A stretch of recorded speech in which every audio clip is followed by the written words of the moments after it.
houses from the corner there. Yeah, I know. Sits back, looks nice, but it's boarded up. Been boarded up for a while. But we ain't got to hook that house on Fort 19. He's ready. He ain't done nothing to that house. Okay, good evening, everyone. I'd like to call to order the Code Ordinance Enforcement Board for October the 14th, 2025. And at this time, I'd like to ask our clerk to call the roll, please. Rodney Davis, Here. James Bruce, Here. Tyler Young, Tony Meacham, Here. David Howell, Callan Brooks, Connie McGahee, Here. Mark Graham. Here. Okay, we have a quorum. Would everyone please stand with me as we say the Pledge of Allegiance? I pledge allegiance to the flag of the United States of America and to the republic for which it stands, one nation, under God, indivisible, with liberty and justice for all.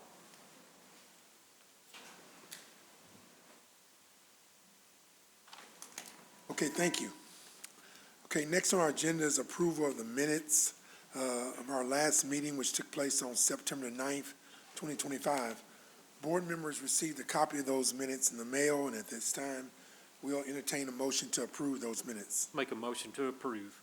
Second it. Okay, it's been a motion and second. Any questions on the motion?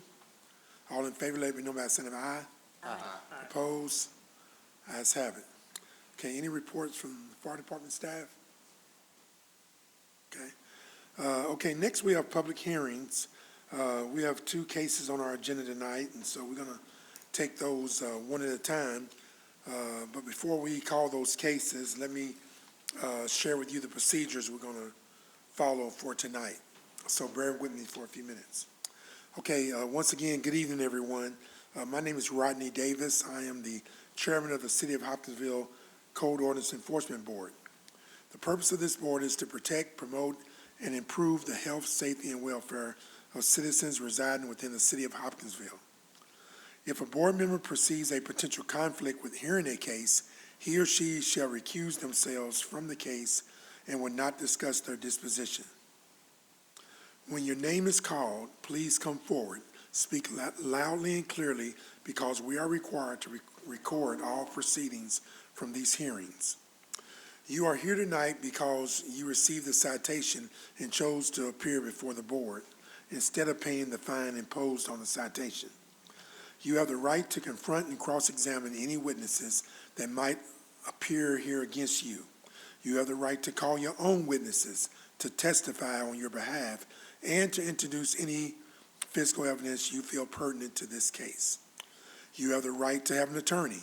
If you wish to hire one to represent you, let me know and I will request the board postpone your case to enable you to do so. I have the right as chairman of the board to limit the amount of testimony which is presented. This shall be done when I determine that certain testimony is irrelevant or is repetitive. This is not the same as a court of law, and legal rules of evidence do not have to be followed. This is similar to an administrative hearing, and the requirements for the introduction of evidence are not as stringent as in a court of law, but they are nonetheless just as important to ensure a just decision. You shall be afforded all rights which are of fundamental importance to comply with due process standards of fairness and justice. The burden of establishing a violation occurs rests with the city. If the city cannot prove a violation took place, no fine or remedial measures may be imposed. After all the evidence and testimony have been introduced and the hearing has been closed, the board will make a decision. The board will decide whether or not a violation of a local ordinance has been committed. If the board determines no violation was committed, then this board will enter an order dismissing the citation. If the board determines that a violation did take place, the board will enter an order upholding the citation and will order you to pay a fine in an amount up to the maximum authorized by ordinance and may order you to remedy the violation within a specified period of time. In cases involving unsafe structures, the board, as part of its decision and written order, may additionally make a provision for the offender to cure the violation within a period of time not to exceed 90 days pursuant to HCO 33.188F. Except in cases of default, any final order issued by the board may be appealed to the Christian District Court. The appeal must be filed no later than 30 days from the date the board issues its final order. The case in front of the Christian District Court will be limited to a review of the record created before this board. If you have any questions, please feel free to ask. Okay, seeing no questions. Okay, so our first case on the agenda is Code Officer Mark DeArmond. It's case number CEBPM 24-05-013. Kristen Dubay. Is Kristen here? No. Are you representing Yes. Ms. Dubay? Okay. What? My name's Ruby Pinnell. I'm his neighbor. I own the property next to him, and I'm also the listing agent for the property. Okay. Okay, well, you can speak. I need you to, I'm gonna let the code officer speak first. Okay. So if you can just have a seat. I just want to see if someone was present. Okay, Mr. DeArmond, can you come forward? I'm gonna begin by swearing you in. Would you raise your right hand? Do you swear to tell the truth, the whole truth, and nothing but the truth? If so, say I do. I do. Okay, can you please state your full name, employer, and position for the record? Mark DeArmond, Code Enforcement Officer for the Hopkinsville Fire Department. Okay, Mr. DeArmond, can you tell us about this first case listed on our agenda? 2007 South Virginia Street came to us two different times. First time you see the date on the top of the photograph was in August of 2024, but that's not the case we're presenting tonight. That was just a basic property maintenance issue exterior, and we'll get into that here in a minute, the timeline. This came to us on May 26, actually, to look at because of the front door was not secure. Here's a Google Street View as of 2023. The property in question is owned by Heritage Bay Development, LLC. Heritage Bay is Dr. Kirsten Dobey as a property owner.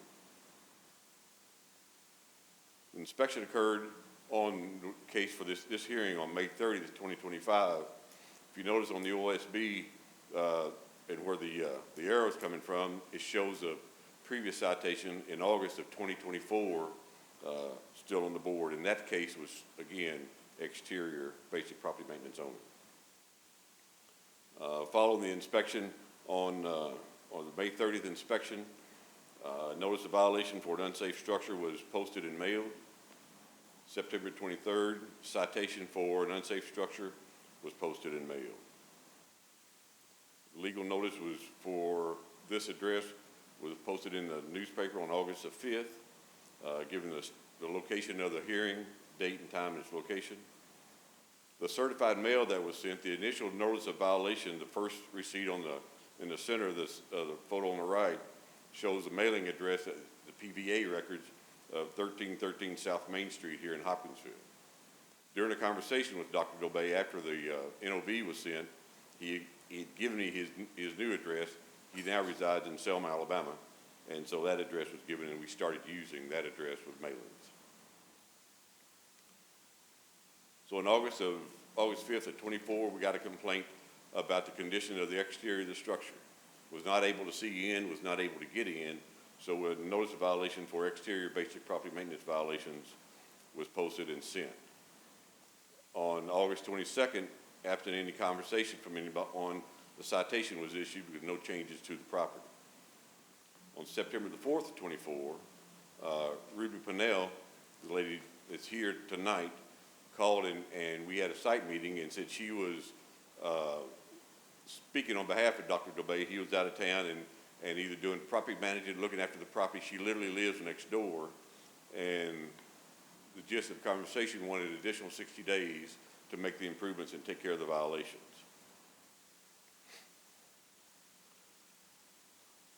We did not go back after the 60 days, quite frankly, focus just fell off my calendar and I did not go back and do the 60-day follow-up.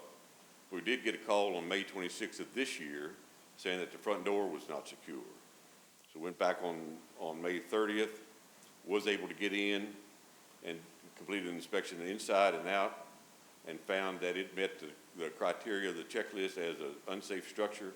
So a notice of violation was posted and mailed for an unsafe structure June the 3rd this year. Got a call from Dr. Dobey on June the 6th saying that the property's been listed. He's requesting 60 days to see if they can get the property sold. That conversation was confirmed in a letter that was mailed on June 18th, confirming the requirements should he attempt to sell the property with the violation still intact. Another call on August 25th from Dr. Dobey saying he's expecting an offer this week, the week of 8/25 through the 30th. A confirmation letter was sent that day, and then absent the deadline, a reinspection on September the 22nd occurred with a citation for unsafe structure sent the following day. This is the letter that was sent in June following our first conversation with Dr. Dobey, granting him the additional time, describing the city ordinance that does not allow property to be sold without the specific criteria of an agreement. The new buyers are responsible for all the issues to be corrected. And should they decide to correct them, the items that's within the ordinance that has to be complied with, those 7 items were also included in the letter.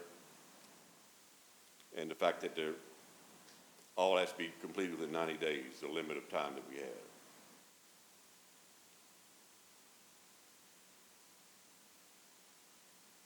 This is the letter was sent following a phone conversation in August, in essence repeating the same thing, reminding them of the requirements should there be a sale, and should the new owners understand what their requirements will be if that sale goes through, and it requires the approval of the chief fire marshals for this deal to happen.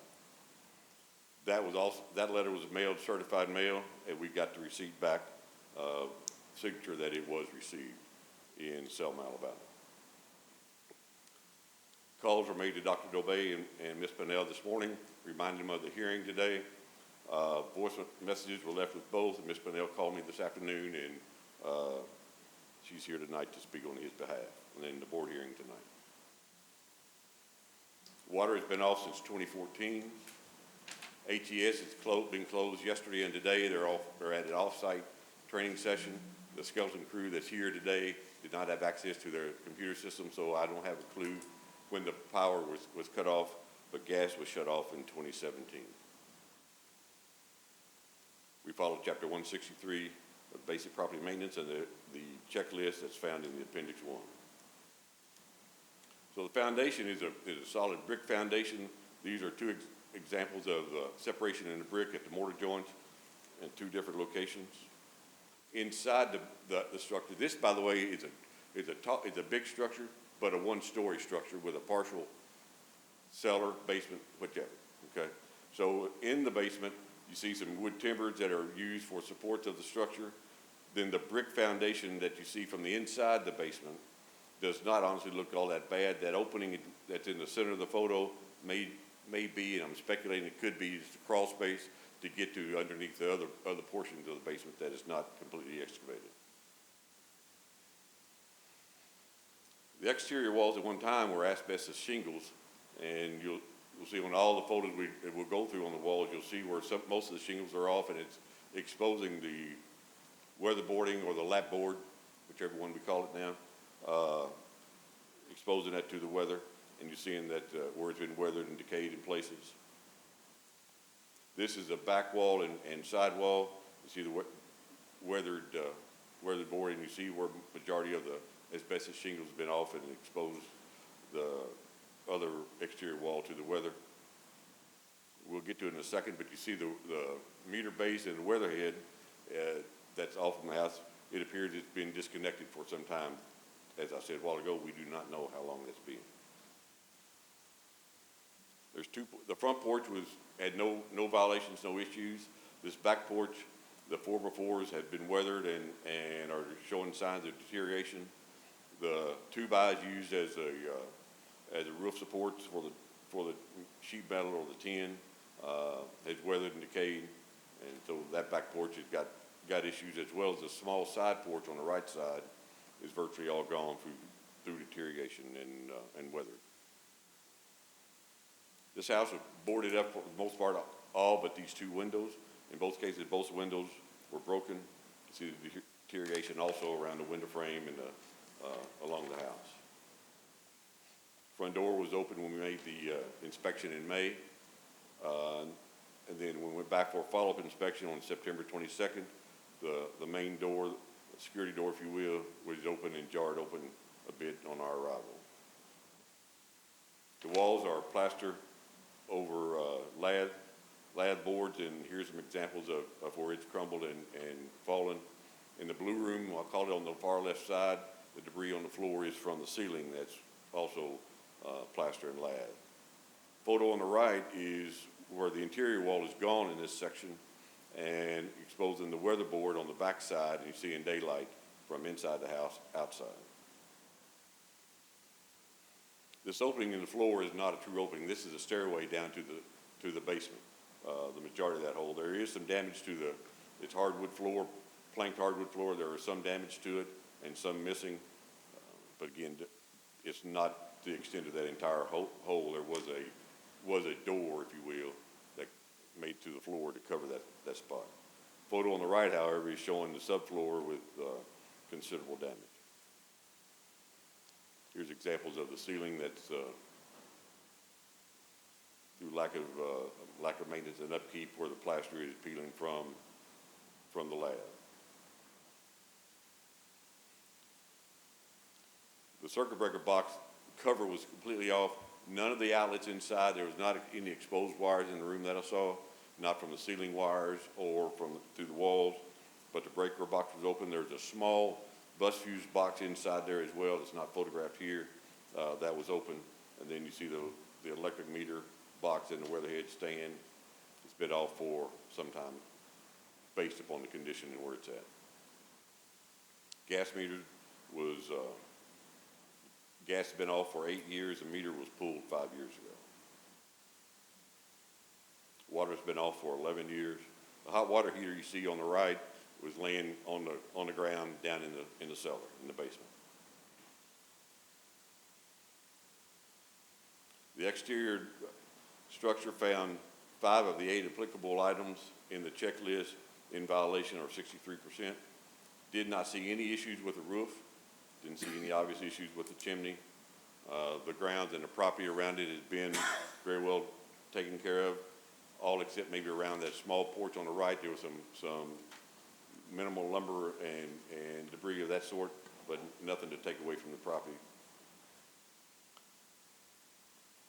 Interior, again, mentioned the electrical outlets. Did not see any loose wires or wires exposed, even though the breaker box was open, but that did not have any issues with the electrical outlets. 9 out of 10 of the applicable standards were in violation, or 90%. There is no exterior structures to this property. It is believed the owner has allowed the structure to become a nuisance by way of deterioration and dilapidated structure, lack of attention. There was no sign of a homeless or trespassers in the property, so the conditions there saw no conditions that put the neighbors or the area in risk or in jeopardy of any safety issues. And other than the inspection in last year, there's no information to compare it to previous inspections that it's gotten worse or not. 14 out of 18 applicable standards in violation, or 78%. Since 2019, there's been 6 previous cases, 3 grass, trash, and weeds, 3 basic property maintenance, not counting the one we're hearing tonight.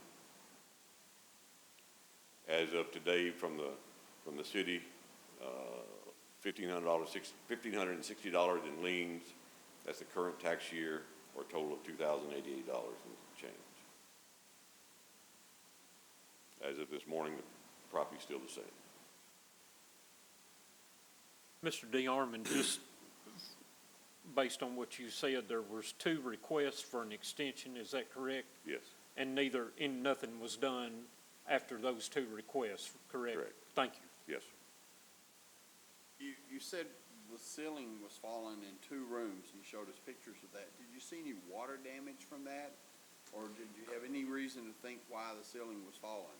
I'm suspecting that, but with the roof in good shape, I could not see water stains that we typically would find. So I can't confirm or deny whether it was they failed due to water or just, You didn't see any stains on the No, sir. on the roof, on the ceiling inside? no, sir. Okay. Did you say this is a one-story One with story. with the cellar? Yes, sir. Okay, so all that structure, it looked like a pretty tall, is all open above the drop ceiling, I guess. Well, there are tall ceilings, yeah, but not all the way, not like vaulted ceilings that you and I would think. Right, vaulted ceilings. right. No, sir, it wasn't that. All ornamental. Okay.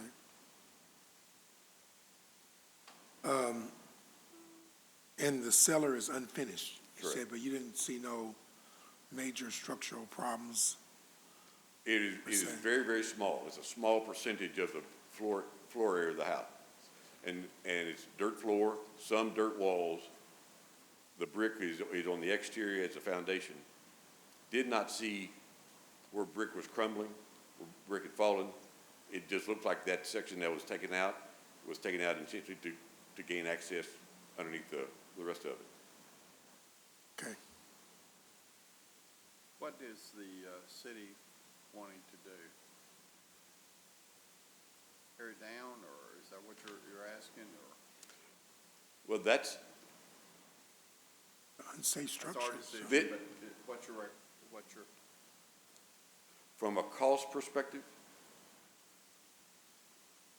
it's, to meet it, and it's in the historical area, to bring this back to code and to that area is going to be mighty expensive. It's a shame for a house with this character to be a victim. But from an economical perspective, I cannot recommend to restore it because it's not my bank account, and I wouldn't ask anybody to go out that. It's an option. It's been on the market last time I looked, 130 some odd days. She can speak to that clearer, but yes.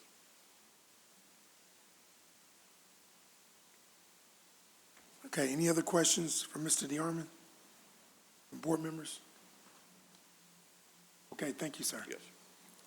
Okay, ma'am, you can come up to the podium now. Okay, so before you begin, let me swear you in. Will you raise your right hand?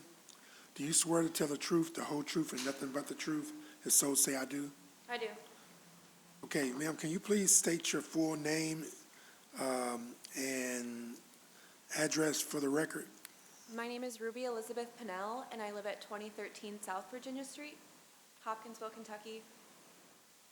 Okay, and what is your relationship to this Christian Dubé, for the record? So it started off, he was my neighbor, and we lived in his Airbnb while we renovated our home that we currently live in now. And now I'm his listing agent, and I dare say his friend. You say you're a listing agent? Yes, sir. Okay, and so he hired you to list his property, this particular property? or- Yes, and a few others. Okay. Do you have like a, they have like a list, an agreement? Yes, of there's a some sort? contract. A contract? Yes, sorry, loud. You do have a contract? Yes. Okay, so she's okay to represent him? Okay. All right, I just want to make sure you can speak on his behalf, okay? Yes, sir. All right, okay, so you've heard Mr. DeArmond, the code officer, and so tell us about this property and what would you like us to know?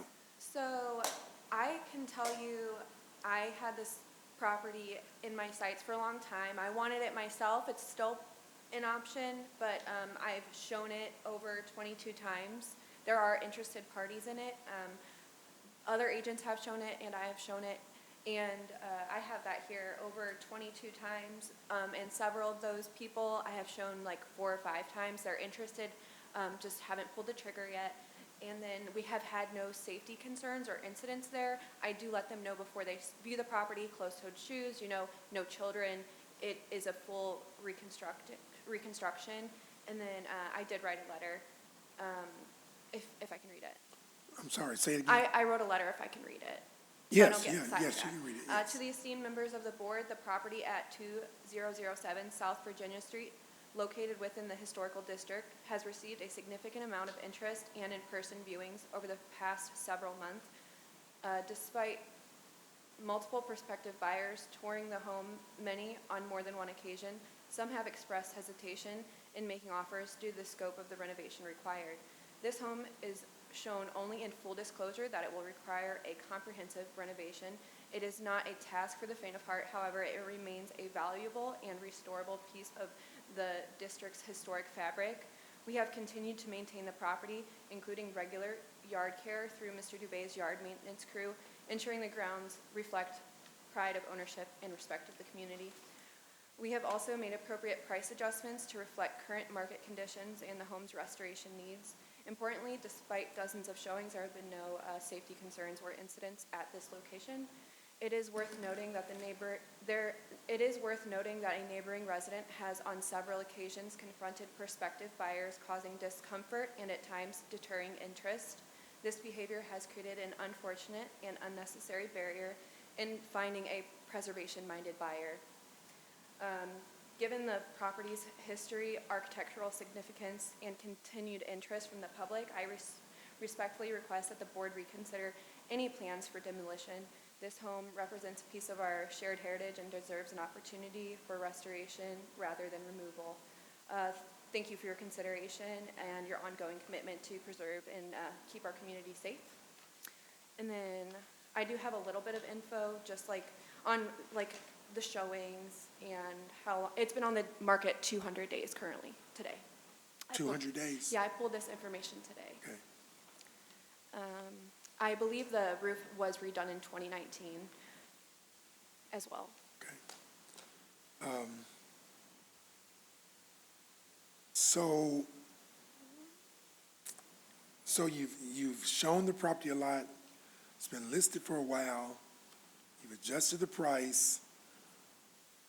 You said, I think I heard you say something like the neighbors, some of the neighbors are not happy with the showings, or? No, there's an ongoing contentious relationship with one of the neighbors and Mr. Dubé, and then on 2 occasions personally, I've had a client that I have shown the property to multiple times call me and he said, hey, there's a guy out here, he's causing a problem for the showings, and then just by living next to him, I see the showings going on and he approaches the clients or prospective buyers. What was I gonna say? Also, the meter box that had been fallen down, there's only been one incident that my husband and myself, we called the police one time. There was a guy trying to pull the electric box off the back. But other than that, the critters are gone. We got rid of the critters, but we're trying, so we keep an eye out. Okay, so Ms. Purnell, what do you think the city, what do you think about their bringing this case before us? And what do you think the city needs to do in regards to, we love historical properties, especially if they can be restored, and it makes our city look nice and whatnot. But they have a job to do too. Yes, of course. And we as a board have a job to do. And so I guess my question is are you asking for more time in which maybe you think you might have a prospective buyer that can do a renovation of this magnitude? Yes, I believe it is not beyond repair. There's comparable sales in the area within the last 24 months that would promote a price of $300,000, and then if you purchased it for the asking price of $59,000, I think having it had it under contract and bid it out would be like 130 with a little wiggle room to possibly $145,000, and then being able to sell it and bring in the city tax dollars with the taxes. Okay, and I don't doubt that, all that's true. How long does the city need to wait before they start seeing this come to? Exterior, so the main concern is the exterior, I understand, with the rotting wood and the door being open. However, there is no lock on the door, so the clients who go in there, you have to open the door for them, and having multiple showings in a day, it's boarded up, so you have to take the drill over there, get it off, move the OSB board, things of that nature. But I'm not sure how long it will take to get under contract, but I'm still showing the property. Actually, last week I showed it twice, and then I have clients coming in next week from out of town to look at it as well. Okay, well, this case is before us now, Yes. and we have limits on how much time we can allow any, if there is a desire to bring this property back up to code, we now have things we have to consider. Let me ask you this, and then I'm going to let the other board members, they may have questions before we have to make a decision here. So this is a Dr. Dubé that lives in Selma, Alabama, that is the owner now? Yes, he's a practicing physician down there, and he's busy, and he's trying to offload some of his properties up here, and it's challenging from afar, but he's trying. Okay. And he has no interest in taking on this restoration himself and then selling it? So, I don't think so. No, I think that was his dream, but it's just gotten to the point where he's working and he's got young children and he's in Alabama now, so. And it is hard to find good quality contractors and then a project manager and overseeing that, and that's a little bit beyond my scope. I can't do that as I'm a full-time mom and a full-time realtor, so. Yeah, well, this would be a major restoration, and someone would have to have some deep pockets to I know too tackle much about this. that. Okay, I'm gonna let the board members ask any questions they may have, and then we're going to have to make a decision. So, Mr. Chairman, just so we're clear, if she was able to sell the house next week, by the time that you get all of that sale processed, and then you start a process of renovating the property, you could run out of time with the time that we have to deal with. And that time is not set by us, it's set by city council, correct? I believe you're correct in the way you laid that out. Is that not correct? That's correct. The ordinance provides that you have a maximum of 90 days. Now, it does provide, it says, said provision shall not exceed 90 days unless special conditions exist, such as insurance settlement or pending litigation involving the property. I'm not sure that would apply based on what we've heard. But I just wanted to kind of make it clear to her that once we vote today, that 90 days starts tomorrow, correct? That is correct. That's correct. Thank you. Any other questions from our board members? Not really a question, but with that 90 days in mind, I just don't see that there's going to be adequate time to sell it and to get the place back up to code, especially in the historical district, that it has to be brought up to that historical code settings. So I just find a hard time that it's going to be able to be done. Okay. Mr. Bruce, you have any comments? Okay. Anything? Okay, all right, yeah, so, this is brought to us as an unsafe structure, which means there are some safety concerns that the city sees that needs to be considered. So, you have anything else, Ms. Purnell, for us? Anything else you want to share? So some of the correspondence I didn't receive. What is there an action plan that we could set forth, like, hey, the door needs to remain closed, put an extra lock on it? What needs to be done to make it safe? The structure itself is not crumbling, the light you see is like an addition. It's not the main structure. Well,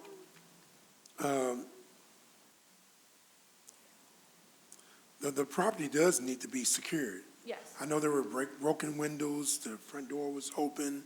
Some of those things had to have to take place. Now, depending on what we decide among this board, the city may take some of those actions themselves just to secure the property. But to make it meet the code as not being an unsafe structure, that's where that major renovation would have to take place. And I don't see how that's going to get done within 90 days, especially when you don't even have a buyer.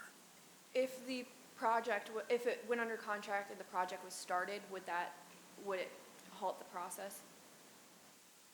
No, once the 90 days starts, it's 90 days.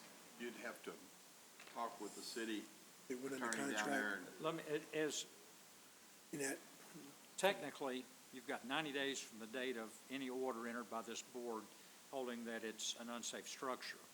In reality, if the code enforcement officer, if there is a plan in process to get this property renovated, the code enforcement officers, I'm sure, will work with the buyer to see that that's accomplished before spending additional city funds to demo a property in the historic district. But there would have to be major renovations in progress to keep that from happening.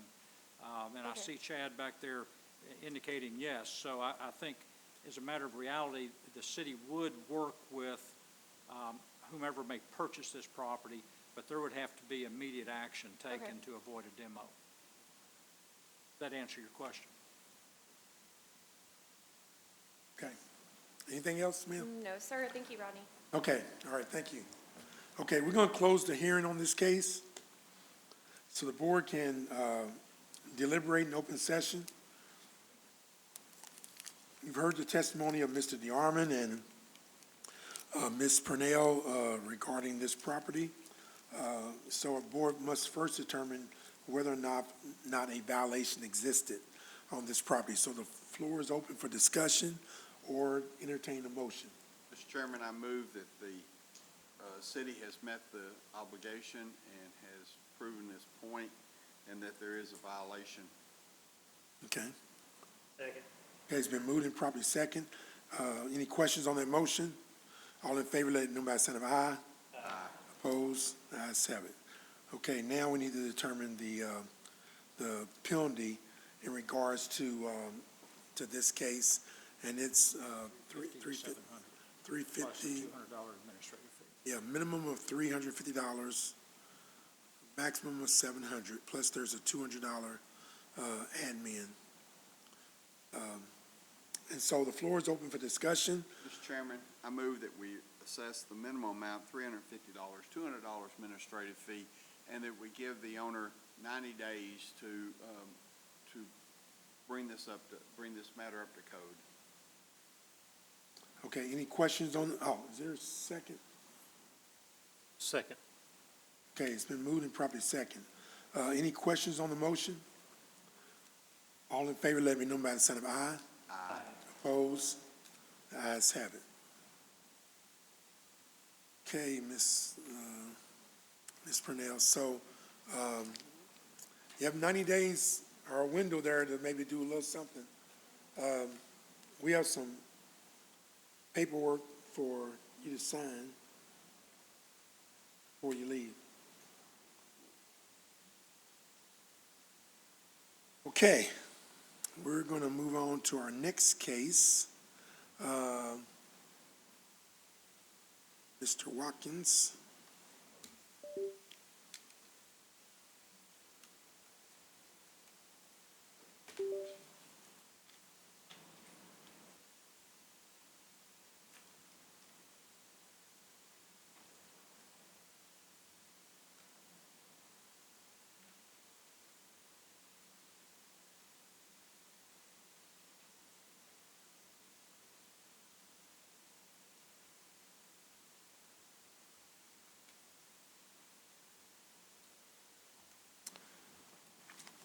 Okay, so Mr. Watkins, let me swear you in. Yes, sir. You raise your right hand. Do you swear to tell the truth, the whole truth, and nothing but the truth? If so, say I do. I do.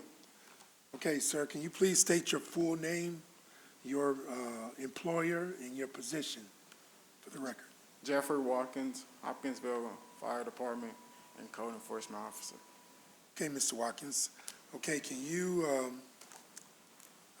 tell us about this? First of all, let me see. Is this Soja Buckner? Sean? Shanja. Okay.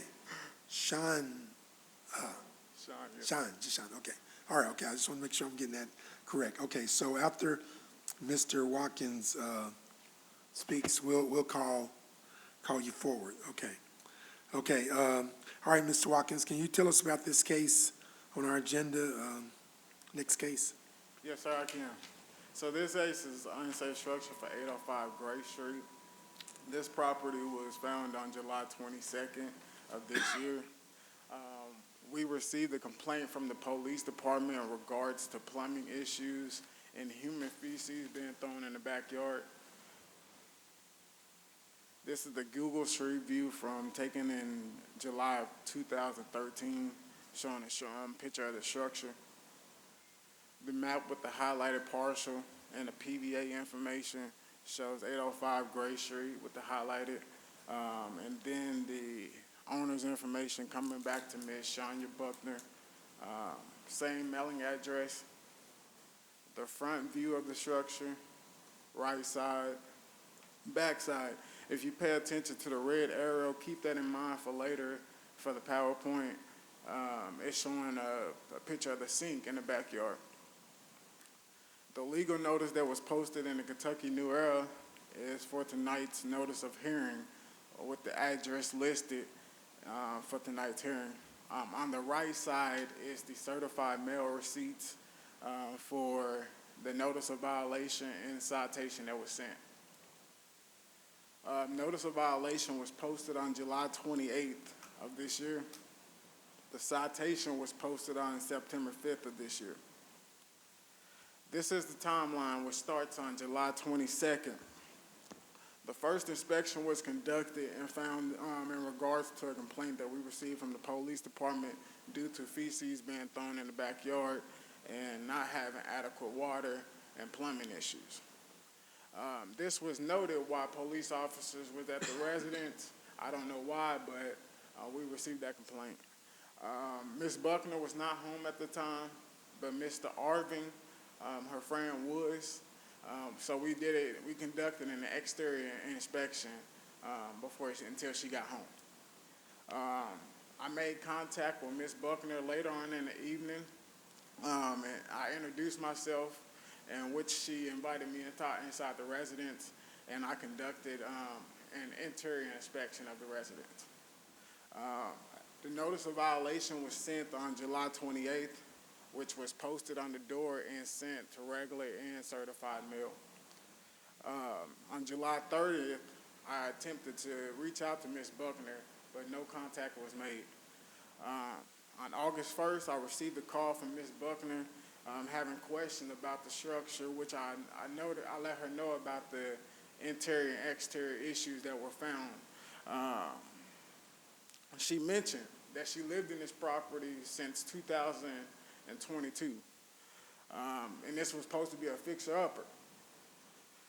She was given the option to sign a consent and release, but she was really hesitant at that point to sign it. Due to the health and safety issues, that's why it was brought to her attention for the consent and release. She requested to meet me on August 4th to talk more about the issues that were found. August 4th came around, no contact was made with Ms. Buckner. August 6th, no contact was made with Ms. Buckner. August 7th, I went out to the residence and I left my business card on the door for her to get in touch with me. Later on in the evening, I received a call from Ms. Buckner, talking about she had a couple of doctor's appointments and she just been really busy. She ain't been trying to avoid me, but she really wanted to meet on August 12th and talk about the consent and release form. I called on August 12th to check and make sure that we can set up for a good time that was good for her. Due to her mom being picked up from the hospital, she requested for the next day for me to come out there. On August 13th, myself and Code Enforcement Officer DeOrman met Ms. Buckner at the residence, where we met Mr. Arvington, who spoke for her most of the time that we was out there, and who brought it to our attention that a structural engineer inspected the foundation both inside and outside the residence and quoted them approximately $41,000 to address the issues. A down payment of $4,000 were required to start the job. When asked if the amount was reasonable, Ms. Buckner was hesitant and looked as if she really didn't know where the money was going to come from. She was given an extension until August 22nd to have the proper paperwork, necessary paperwork started, and a start date. August 26th, second inspection was done, and no work has been done. September 5th, the citation was issued. October 14th today is the board hearing. Utilities termination date, the water is still active, electric is still active, gas was pulled back in September 15th of 2014. Our checklist comes from Chapter 163, Basic Property Maintenance, Section 108.1. Foundation. This is a concrete foundation where you notice a crack working its way up to the rooftop. This picture was taken on the right side, was taken from the right side of the house. The left side was the back left side of the house, had a crack at the foundation. The picture on the left is a crack from the front part of the house, which you can see more on the right side picture of how far the crack is going up to the roof. Exterior walls, you can see a big hole in the wall right there where a concrete block is missing. Instead, you see that crack is going all the way up. If you pay attention to the tires right there, you see that crack going straight across that tire. This is a picture of the door header. It's showing a crack right there through the door header going up. Porches were NA because this property did not have a porch or a deck. Handrails, they did not have more than 4 steps, so it's not applicable. Roof at the time did not show any signs of sagging or any holes, so I did not count that against them. The structure did not have a chimney, so it was not applicable. Windows were showing, window sills and framing was showing decay.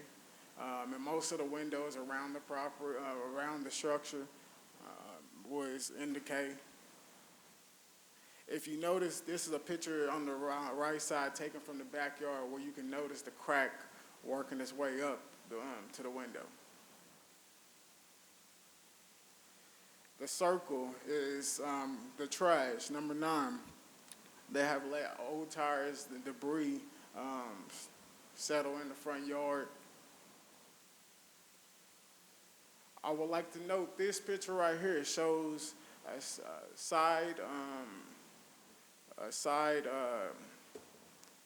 bedside commode in the kitchen. The reason that this is posted is because knowing that they have been taking human feces and throwing it in the backyard, it makes it unsanitary conditions. The structure is not a mobile home, so it's not applicable. Interior structure was not accessible due to Mr. Arvin being home. Interior walls, this picture is taken from the bathroom showing that water damage.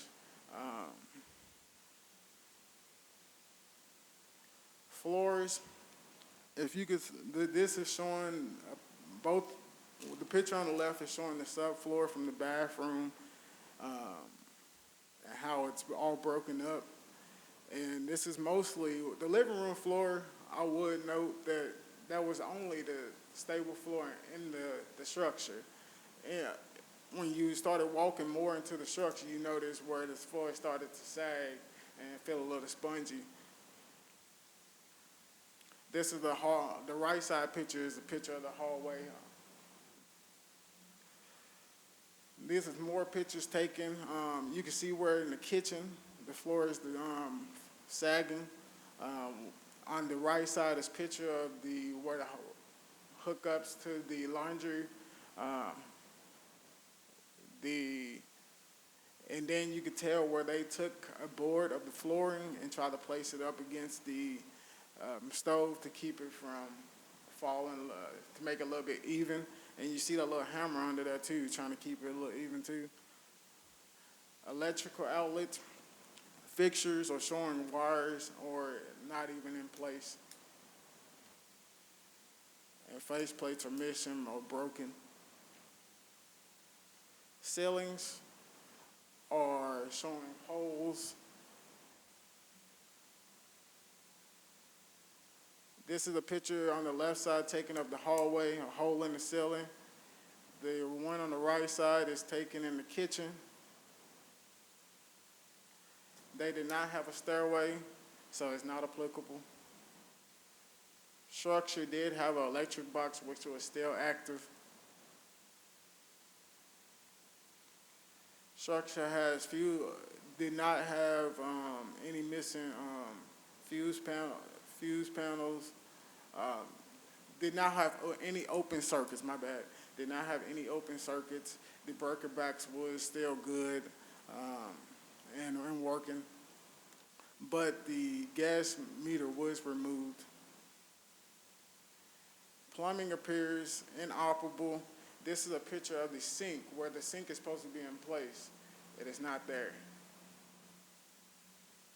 This is a picture of the bathroom, where you see the tub is in front. You'll see another picture of the tub is in front of the door. As soon as you walk into the bathroom, and it looks like it ain't been used in a minute. You'll see a big old hole down into the flooring. Tub is in the middle.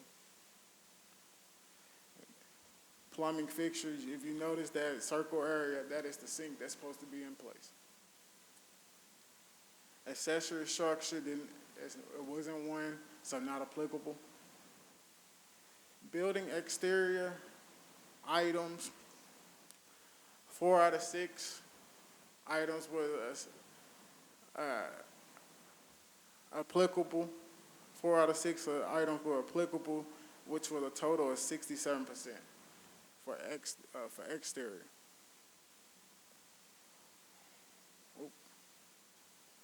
Interior items, which totaled applicable items was 7 out of 10, 70%.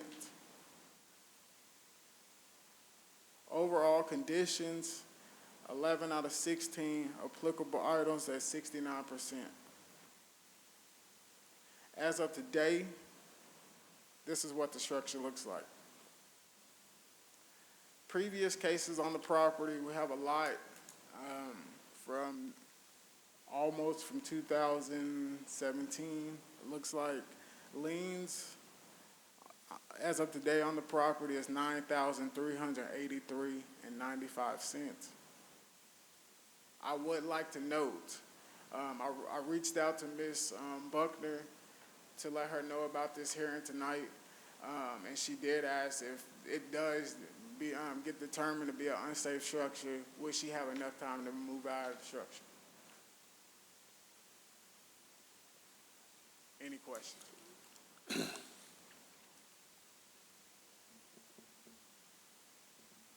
Any questions from board members? I've got a question. Fire department goes in there, the police department goes in there to render service or aid to somebody. The flooring and stuff like that, how big of a risk is that to the city's personnel? To know, we had to walk easily in that kitchen, and they have a, if you seen that room, let's go back to it. This room right here is a storage room. I took a lot of pictures. I couldn't show too many of them because I didn't want y'all to stay here for long. But you could tell where the subfloor was coming up. So no telling. We never walked in that room. We just took pictures from there.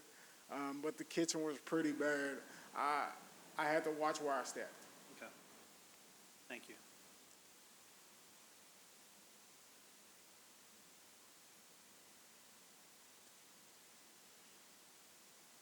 Any other questions from Mr. Watkins, board members? Okay, thank you, sir. Okay, Ms. Buckner, can you come up to the podium, please?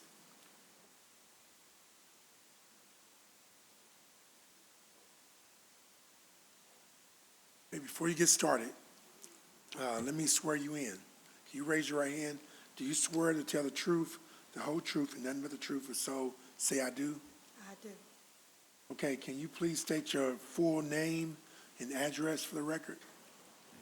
It's Shania Lachette. I'm a Forrest now because I just got married. Say your last name again. Forrest, Forrest. Okay, and that's your new married name. Yes. Okay, all right, congratulations. Thank Okay, Ms. Forrest, you. Yes. so tell us about this property. Well, Show me that. I was living next door at first before I got that property. And then the guy that I married, he was living in that house. The man that owned the house gave it to him free of charge because his house had caught on fire that he was renting from. And so he ended up giving him that house. And then he never responded to the man about the house. So he was trying to figure out, do he still want the house? So he ended up giving it to somebody else. And he said, if that person don't call him it was on October the 31st. He said, I'll call you on November the 1st. So about November the 3rd, that night, he called us and he said, do y'all still want that property? And we said, well, my husband said yes. And then he said, instead of putting it in my name, he said, put it in my fiance's name at the time. I was his fiance. So he put it in my name because I wasn't married at him at the time. So then, when we did get married a month later, 2 months later, we ended up moving over there. Started fixing it up little by little. And now that room that didn't hardly have a ceiling in it, it didn't have a ceiling in it at all. So he started working on it little by little. He had a friend to come in to work on it. And then we started working on, then we had this guy named Steve Slaughter came in and he worked on the bathroom. He put the tub and everything in, the toilet was working, everything. Then all of a sudden something happened. One day we came home and there was a flood of water in the middle of the road, and we were trying to figure out where it was coming from. Was it coming from the house next door or our house? And it was coming from our house. So that's why you see all that plumbing stuff right there in the tub, because we had started buying it, trying to get somebody, because Steve couldn't come because he ended up going to the hospital because he had a brain tumor. So we were trying to get him back, but we couldn't, so we kept trying to find somebody to work on it because he had told us what to buy. And that's the reason why you see the house like it is. And then, next thing you know, this year, April the 19th, my husband passed away. And I was trying to save money up to get him buried, and that's the reason why the house like it is, because I ain't never got a chance to fix it. Okay. Well, Ms. Forrest, I'm sorry to hear about your husband. Thank you. I know that's a tough thing to go through. So this case is brought before us because of a lot of problems, as you can see from the photographs that we seen. Excuse me. But at first, I was sitting outside on my porch, and the next door neighbor,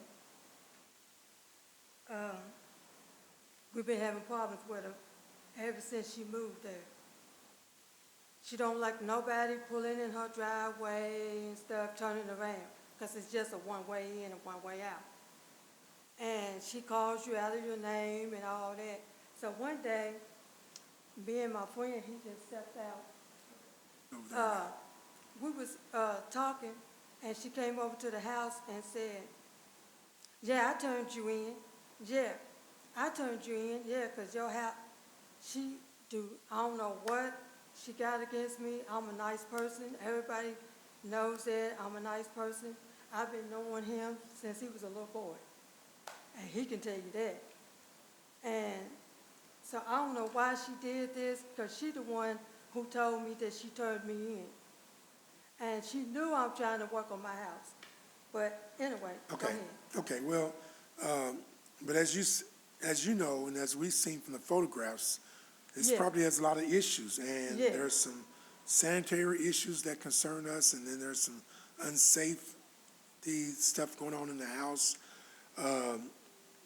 So I heard you say that you used to live next door.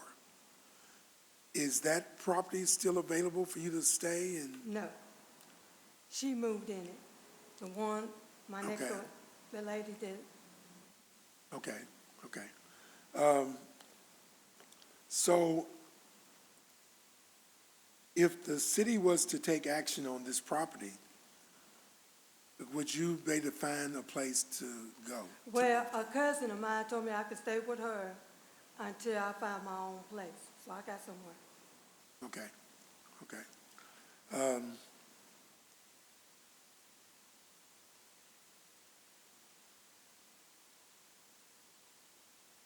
Anything else you want to share with us before we make the decision? I'm going to give the other code officers the opportunity to ask you questions if they have any. That's it. Thank you. Okay. Okay, board members, y'all have any questions for Ms. Forrest? Okay, all right, thank you, ma'am. Uh-huh. Okay, we're gonna close the hearing on this case so the board can deliberate in open session. We need to first determine whether or not a violation existed for this case, and floor is open for discussion, or we'll entertain a motion. Mr. Chairman, I'd like to make a motion that the property is in violation. Second. Okay, it's been moved and probably second. Any questions on the motion? All in favor, let me know by saying aye. Aye. Opposed? Ayes have it. Okay, now we need to determine the penalty in regards to this case. The minimum fine that we can assess is $350, maximum $700, plus there's a $200 administrative fee. So the floor is open for discussion, or Mr. Chair, I'll make a motion that we assess a $500 fine, $200 administrative fee, abate the property, and give her, ma'am, the thing I'm Yep. worried about is the fire department, police department having to respond and going in there and getting hurt. And I'm not gonna be able to sleep at night if somebody goes in there and gets hurt responding to a call. So, is 2 weeks enough time for you to get your personal effects out of that home? Since you've got your cousin's house to go move in with? is 2 weeks enough time for you to, if you had to move, would 2 weeks be a sufficient amount of time? A month? Okay, okay, Yeah, so, I'll amend my motion to give her Okay. 30 days. okay. Okay, so Could you restate your motion? 'Cause I think Yes, sir. I'm- $500 fine, $200 administrative fee, abate the property after the 30-day time period expires to get her personal belongings out. Okay, is there a second on that motion? Second. Okay, it's been moved and properly second. Any questions on the motion? Okay, I'm kind of concerned, I know you stated a $500 fine. I mean, that's all within the board's It's purview. already $9,300 in liens, so. Yeah, so, I mean, I don't know what we gained by, we hadn't been assessing that larger fine. And I don't know what we I- gained by assessing that fine at that level now. I have, The chance of the city collecting may be pretty minute too, but it's, as a chair, if you're asking me to I'm amend not it to asking you, lower no, it, I'm just making a point. I will oblige and lower it to the minimum fine. I don't have a problem doing that. I'll re-second. Okay, the fine's been adjusted, and it's been second. Okay, any other questions on the motion? All in favor, let me know by saying aye. Aye. Opposed? The ayes have it. Okay, Ms. Buckner, we're gonna, we got some paperwork for you to sign. I mean, Ms. Forrest. Ms. Forrest now. If you can hold on for a minute now.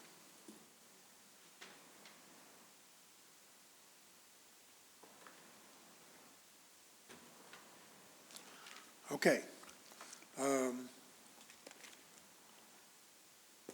We're going to move on our agenda. Next, unfinished business other than hearings. There's none. New business other than hearings. We have some default final orders. And we need a code officer to tell us about the procedures that you got. Very good. Okay, Mr. West, you've been tagged, I see. Okay, let me first swear you in. You please raise your right hand. Do you swear to tell the truth, the whole truth, and nothing but the truth? If so, say I do. I do. Okay, can you please state your full name, employer, and position for the record? Yes, sir. My name is Darnell West. I am a code enforcement officer for Hopkinsville Fire Department. Okay, Mr. West, can you tell us about the procedures followed under the default final orders on our agenda tonight? Yes, sir. For each case brought to you tonight, either a complaint was received or the property was found during proactive duty. For each non-repeat offender or neglected property, the property owner was sent a notice of violation, giving them 10 days to either correct the problem or to contact us and ask us for more time. If neither was done, after those 10 days were up, a second inspection occurred and a citation was issued, bringing the cases to you guys tonight. Okay, and were the procedures mandated by Chapter 33 of the Hopkinsville Code Ordinance followed in the cases tonight, presented tonight? To the best of my knowledge. Okay, thank you, sir. All right, okay, so we have some default final orders under agenda item 8. It's items 8A through G. There are default final order cases. The fines are listed on the agenda, plus there is a $100 administrative fee. And at this time, we'll entertain a motion. I'd like to make a motion that we approve the 8A through 8G final orders and assess the fines. Second. Okay, it's been moved and properly second. Any questions on the motion? All in favor, let me know by the sign of aye. Aye. Opposed? Ayes have it. Okay, I think Lynn has some information she needs to share with us. So we're at our next item on our agenda, announcements from board members or staff. So, Lynn, a chance to get back up here.